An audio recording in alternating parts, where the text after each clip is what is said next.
Welcome back. You're watching Young Turks, India's longest running show on entrepreneurship. Now, one of the other big findings from the Digital Desh Drive was the rate at which Tier 2 and 3 cities are adopting online banking and payment wallets to facilitate both B2B and B2C transactions.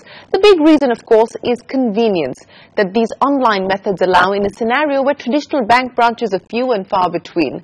In this segment, we explore what this shift means for startups in the payment space and also a deep dive into the changing psyche of the small business owner who's often criticized as being a tough client, one who wants world-class service but doesn't loosen his purse string.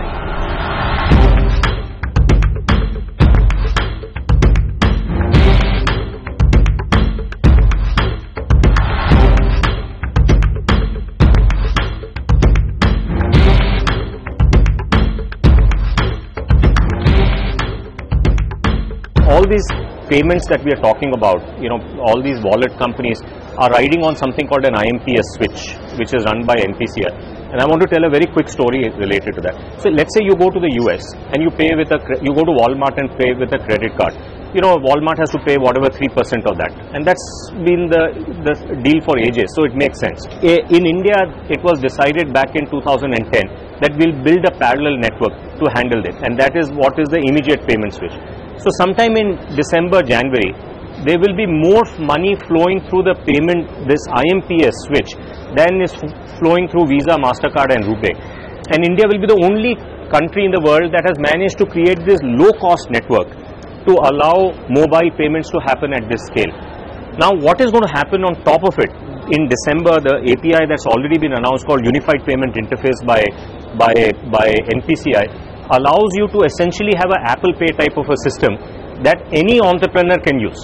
So which means it's your phone, some kind of authentication, your fingerprint or your iris related to you, and in a single touch you can make payment happen.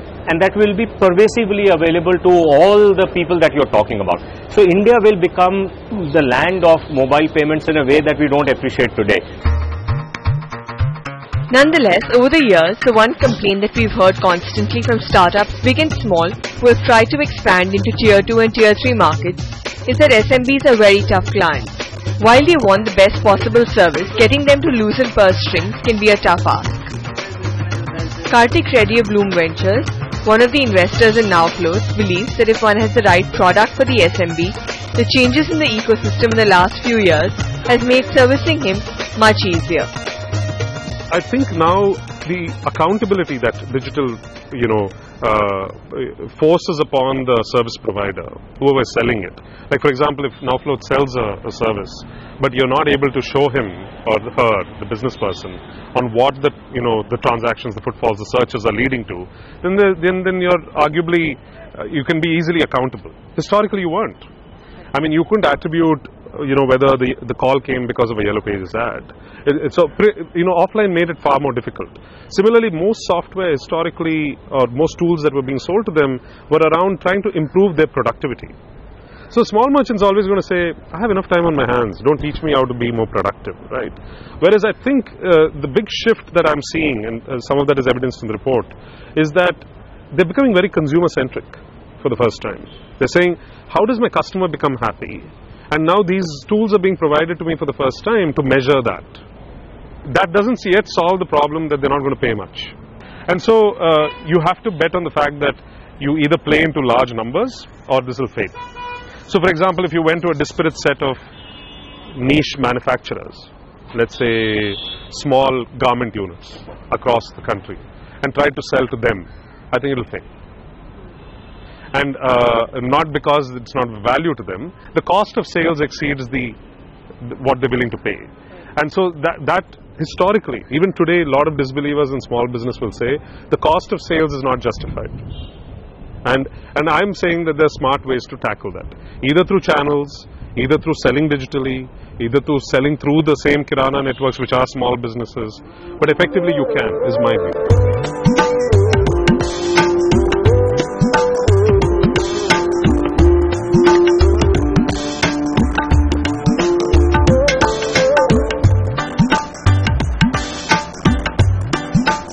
So these are already some of the use cases. What else can startups looking to tap this space work on as an offering to SMBs in Middle India? A very lightweight ERP or a inventory management mobile only solution will do wonders in my opinion.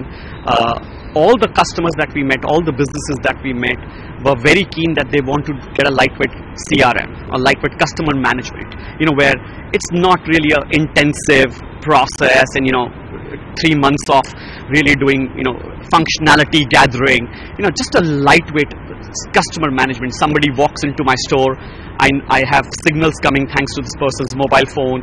Can I get more signals of this person? Can I put him in my database? Can I send him an SMS/email? Can I engage this person after he has left my store?